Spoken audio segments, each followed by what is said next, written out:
Well, here we are in the goat shed this morning, this fine Thursday, February 18th, 2021.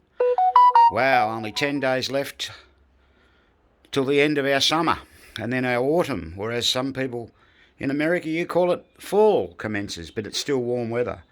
Okay, so here on the bench today we have this motorboard out of classy bowler from Gottlieb of 1956. We just thought we'd like to explain what we do with a motor board when we take it out. We don't actually turn the machine on. We go over things and we use our powers of observation to look for faults and any other things that we might notice on the way. Now, the first thing we noticed on this game was that someone's changed this coil here, so we have a nice brand new Williams coil. And even on the marking of the coil it says DC, does it? I think I'm looking at that upside down. But it's obviously not the right coil. So what we'll do, we've found the right coil to go in it. We've got a spare here, so we'll put that in a little later on. Now, you've got to remember that these machines are very old. So what's this one? It's 65-year-old, no, 60 odd 3-year-old, and over the time people do things.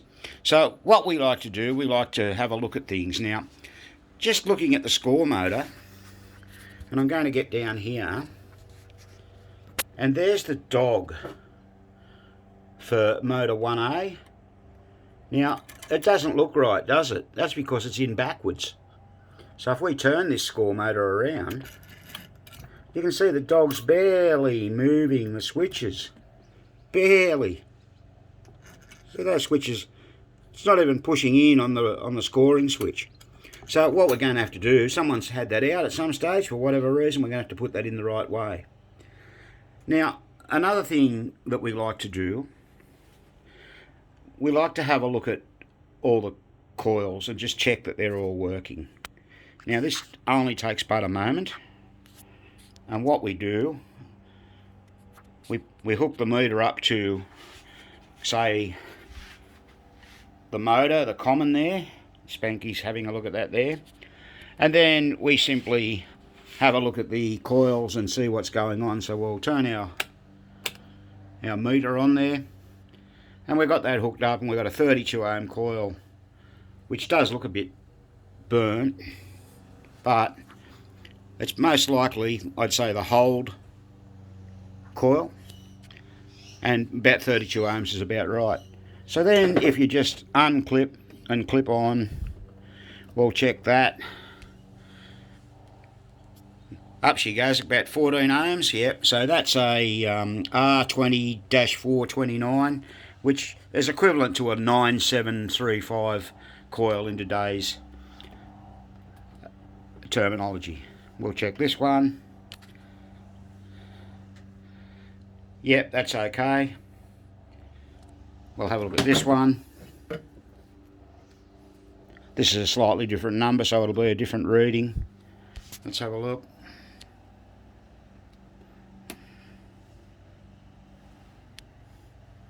Around 24 ohms. It's like a 9740, isn't it, in today's terminology? Now, if you go over all your coils, you'll quickly get to realise whether they're good or bad. And essentially, if a coil's under 1 ohm or less, it's generally no good. Now, the score motor, once again, we can spin that round and we can have a little look, and we can just watch all the switches. Now, we notice one here, a switch just here. Where is it? Just there. That switch there on the inside, it's barely touching. Barely touching. So that's going to need adjusting. Obviously, we go and clean all the switches anyway while we're on the job. We generally come and have a quick look at the fuses. We'll measure them with a meter to make sure they're okay. This is good. They stamp on it, 15 amp here and 10 amp here. And that one says 15 amp. And that says 10 amp. I can read it there. So the other thing we'd probably have a look at here is we'll check for any broken or loose wires. Now these tend to happen on these older games, so we'll just get that meter out of the road and we'll sort of grab a wire and we'll tug it and we'll pull it and jiggle it round, and we'll come over here and we'll do the same thing. Here we go, tug, pull. Oh, what do we got here? We've got a wire off. We've got a broken wire. Look at that. We've got another one. There's two of them.